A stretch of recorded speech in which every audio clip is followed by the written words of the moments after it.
아멘. 제가 가지고 있는 성경은 개역 성경입니다. 그래서 교회에서 쓰고 있는 성경과 좀 틀려서 여러분들이 이해해 주시기를 바랍니다.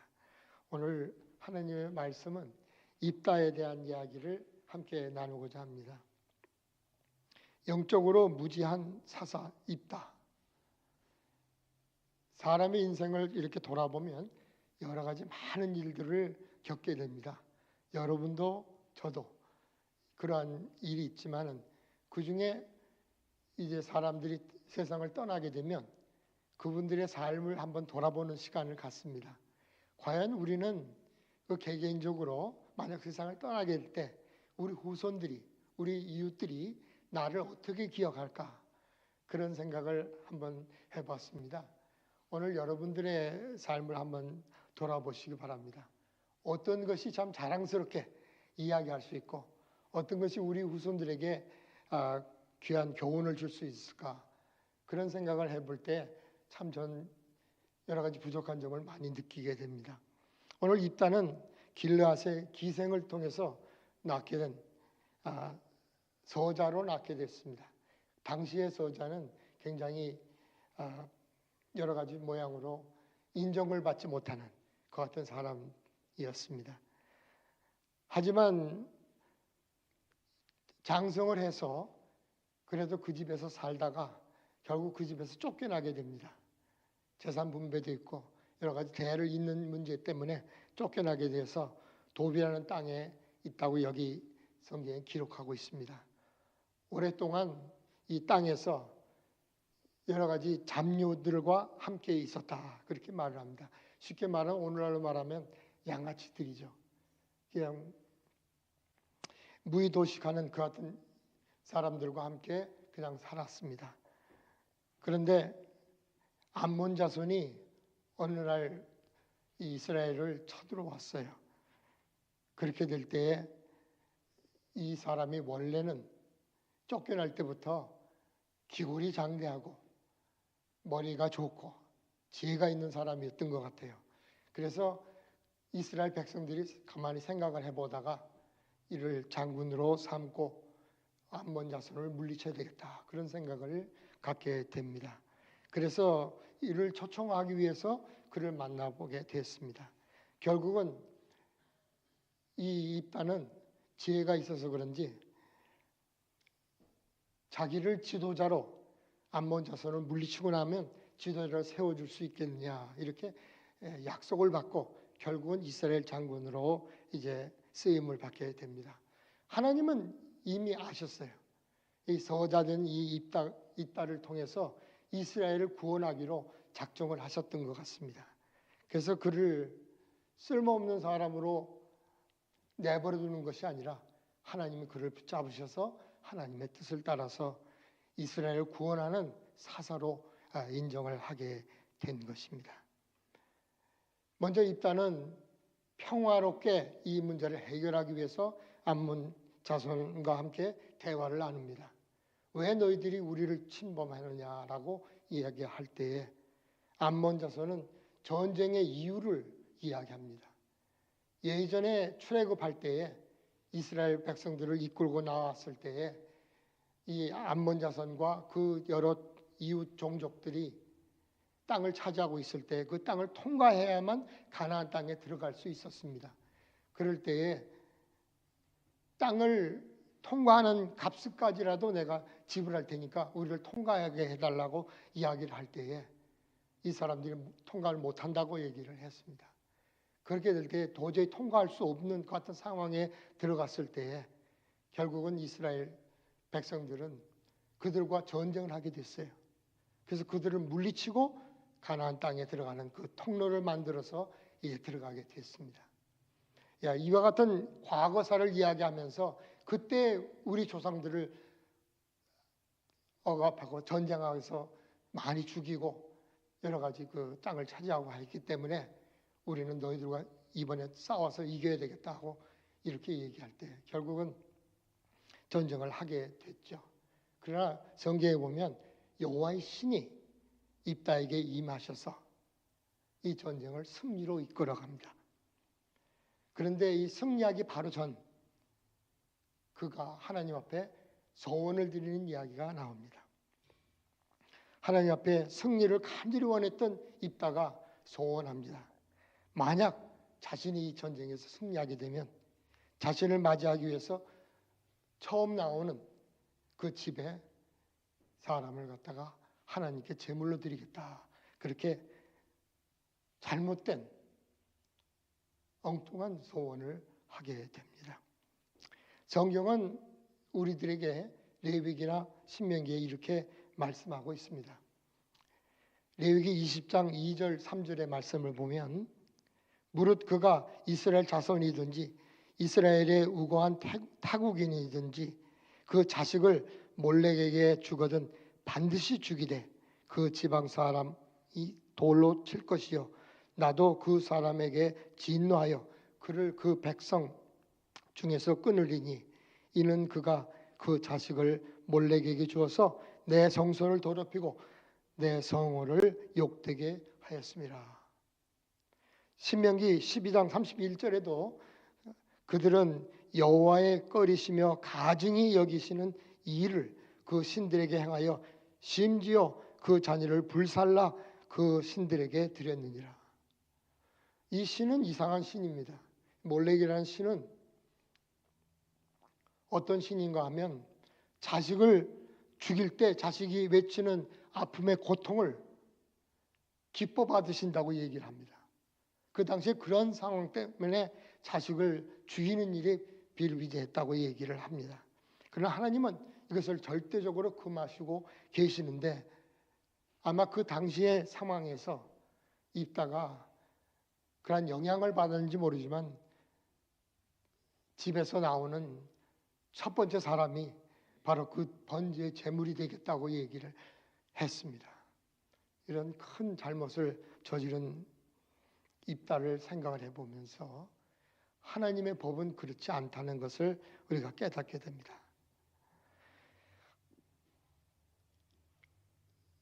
여러분, 소원이라는 말씀 성경에서 말씀하고 오늘날도 그러한 일이 있습니다. 소원은 약속에 비슷한 말이지만 좀 더 깊이 있는 거의 맹세와 같은 말씀입니다. 지키지 않으면 안 되는 그 같은 말씀이라고 생각합니다. 그래서 이 소원은 하면은 응답도 빠르고 또 우리들의 마음이 하나님께 드려지는 그 모습이 아름답게 이루어질 때가 많이 있습니다. 그래서 소원을 할 때에 신중에 신중을 기한 같은 소원을 하도록 성경은 권면하고 있습니다. 내가 하나님께 소원하였거든 갚기를 더디하지 말아라. 신중하게 생각해서 소원을 하는데 그 소원 속에는 내가 무엇인가 하나님께 드려서 하나님을 기쁘시게 해드릴 테니 내 문제를 해결해 달라고 하는 그 같은 일들이 있게 되는 것이죠. 여러분, 하나님께 드리는 책임 있는 약속이 있어야 할 것입니다. 우리들의 마음속에 하나님께 약속을 드릴 때에는 그것은 반드시 이룰 수 있다고 하는 각오가 있어야 하는 것입니다. 하나님은 사랑의 하나님이시지만 그러나 또 한편으로는 공의의 하나님이십니다. 그렇기 때문에 우리들과 약속한 그 약속을 반드시 지켜야 된다는 말씀을 성경은 하고 계십니다. 이 소원을 통해서 하나님께 영광을 돌렸던 분들 중에 한 분을 생각해 본다면 사무엘의 어머니가 있습니다. 한나는 하나님 앞에 자식을 얻기를 위해서 간절히 눈물로 기도하다가 결국 하나님 앞에 소원을 드립니다. 나에게 자식을 주시면 자식이 조금 성장해서 걸어다닐 수 되면 하나님께 이 자식을 바치겠다고 하는 소원을 드리죠. 그래서 그 소원대로 하나님께 아들을 바치고 그 아들이 이후에 이스라엘을 구원하는 귀한 사무엘 선지자가 됩니다. 이와 같은 아름다운 일도 많이 있지만 또 입다처럼 잘못된 소원을 통해서 문제를 일으킬 때도 많이 있는 것을 생각해 봅니다. 여러분, 입다의 삶을 통해서 생각을 해볼 때 처음 집에서 나온 사람이 자기의 딸이 것을 생각할 때 분통을 터뜨렸습니다. 너무 원통해했습니다. 그렇다면 종이 나왔다면 마음이 좀 괜찮았을까요? 종도 사람인데. 그런 생각을 해보면서 입다의 어리석은 결정이 참으로 안타깝습니다. 여러분, 입다는 이와 같은 서원을 통해서 자기 딸을 희생시켰습니다. 그런데 성경에 보면 또 다른 구절에 이런 말씀이 있습니다. 서원자가 가난하여 너의 정기를 감당치 못하겠으면 그를 제사장 앞에 데리고 갈 것이요 제사장은 그 값을 정하되 그 서원의 형세대로 값을 정할지니라. 만약 서원했던 사람이 물질로 하나님 앞에 이것을 드릴 수 없는 가난한 상태가 되어 있다면 그 사람은 제사장 앞에 가서 제사장이 그 삶을 살펴보고 할 수 있을 만큼의 가격을 매겨주고 그것을 하나님께 드리도록 그렇게 말씀합니다. 다시 말하면 서원을 바꿀 수도 있다는 말씀이었습니다. 그런데 입다는 그 서원을 하지 않았습니다. 그리고 자기가 고집한 대로 그 소원을 이루었던 것을 성경으로 우리가 느껴볼 수 있습니다. 입다는 자존심을 버리고 죽게 나와서 내가 잘못 소원했습니다 라고 고백을 했다면 아마 하나님은 용서해 주셨을 겁니다. 왜냐하면 사람을 바치는 일을 하나님이 벌써 법으로 금하고 있기 때문입니다. 그러니까 언제든지 하나님의 뜻대로 바꿀 수가 있었는데 그는 자기의 알량한 자존심을 세우기 위해서 결국 희생을 시켰던 것을 생각해 볼 수 있습니다. 입다의 이 전쟁 승리는 결국 퇴색되어서 승리 아닌 승리가 되어버리고 말았습니다. 참 부끄러운 것이 되었죠. 과연 하나님께서는 이 입다의 이 번제를 받으셨을까요? 저는 생각할 때에 절대로 받지 않으셨을 거라 생각합니다. 왜냐하면 성경의 법에 사람을 바치는 일이 없도록 하기 때문이었습니다. 오늘 입다를 생각해 보면서 잠깐이나마 여러분과 제가 우리의 삶을 한번 돌아봅니다. 입다의 이야기를 통해서 받는 우리의 교훈은 첫 번째로 하나님은 승리의 신이시다 하는 이야기입니다.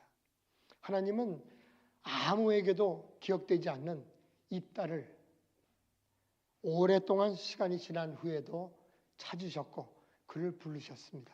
그리고 전쟁을 승리하도록 준비하고 생각하셨습니다. 오늘 입다를 생각해 보면서 전쟁의 주관자는 바로 하나님이시다. 우리의 삶도 어렵고 힘든 전쟁을 맞는 것 같은 일이 있을지라도 여러분과 제가 그 같은 마음으로 하나님이 나를 위해서 승리하게 해주시는 분이라는 것을 꼭 마음속에 간직하시고 오늘 새벽도 여러분들의 마음속의 소원을 하나님께 드리기 위해서 나오신 줄 압니다. 하나님은 승리자십니다. 하나님은 응답자십니다. 여러분들과 제가 한 마음으로 교회를 위하고 가정을 위하고 개인을 위해서 기도할 때에 하나님이 놀라운 역사를 이루어 주실 줄 믿습니다. 두 번째로 이 입다의 삶을 통해서 우리가 느끼는 것은 하나님은 용서의 신이시라는 것을 다시 한번 되새겨 봅니다. 하나님은 용서하실 수 있는 분입니다. 하나님은 말씀을 바꿀 수 있는 분입니다. 하나님은 우리를 이해하실 수 있는 분입니다. 왜냐하면 우리는 다 부족한 사람들입니다. 잘못할 수 있는 사람들입니다. 그것을 하나님이 모를 리가 없습니다. 하나님은 아십니다. 우리의 열정을 통해서 잘못된 결정을 할 때에도 하나님은 용서하실 수 있는 분이다 하는 것을 기억하시고 내 알량한 자존심을 버리고 하나님께 나온다면 하나님께서 여러분들을 안아주실 줄 믿습니다. 세 번째로 오늘 입다를 통해서 느끼는 것은 뭐냐면 하나님은 사랑의 신이시다는 것입니다. 사람의 생명을 그래서도 하나님께 번제를 드리고자 하던 입다의 그 열정, 그것은 이해할 수 있지만 하나님 법을 어겨서까지 하나님은 그 열정을 받아들일 수가 없습니다. 그래서 생명을 바치겠다고 하는 그 같은 일을 하나님이 거부하셨을 거라 저는 생각합니다. 여러분, 그 생명을 바치고자 하는 그 마음을 우리 하나님은 거부하시는 입장에서 저는 이렇게 생각해 봤어요. 예수님이 대신 희생하셔서 우리의 생명을 요구하실 하나님 앞에 희생됨으로 말미암아서 하나님은 바로 이와 같은 생명을 살리는 일을 하시는 분이다. 바로 그와 같은 사랑을 하시는 분이다. 그런 생각을 해보게 됩니다. 오늘 여러분과 제가 그 같은 마음을 갖고 우리 하나님, 어떠한 하나님이신가? 승리의 하나님, 용서의 하나님, 사랑의 하나님, 우리의 삶을 돌보시는 하나님을 깊이 있게 느끼고 경험하면서 오늘 하루를 입다를 생각하면서 묵상하며 살 때에 오늘 그분의 실수를 우리는 반복하지 말고 우리의 삶 속에서 하나님이 함께 역사하시도록 격려해 주시고 또 우리 이웃분들에게 사랑을 베푸는 아름다운 삶이 되기를 간절히 바랍니다. 잠깐 기도하겠습니다. 하나님 아버지, 입다의 잘못된 신앙의 삶을 돌아봤습니다.